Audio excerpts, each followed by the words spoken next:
Do you want to know how you can hide what you are playing from Spotify? If yes, then this video is specially for you. Hello and welcome to 1 2 Step. It's your host back again with yet another interesting tutorial video. In this video, I'm going to teach you how you can hide what you are playing on your Spotify account. So let's go ahead and start the video. First of all, open Spotify on your PC or your browser.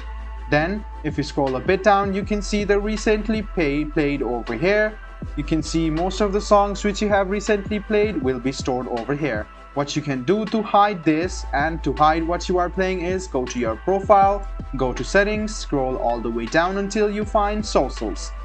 Now, you should first of all disable this button over here, and then you should disable share my listening activity on Spotify, show my recently played artists on my public profile, and you can also disable show my follower and following list on my public profile.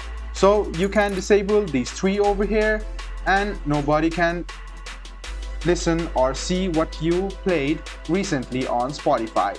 I hope this video about how you can hide what you are playing on Spotify was helpful for you. If you still have any kind of confusion, please do mention us on the comment section down below. Like the video, subscribe to the channel, and do hit the bell button for more. Hope to see you in the next video as well. Until then, goodbye, take care, and make sure you enjoy.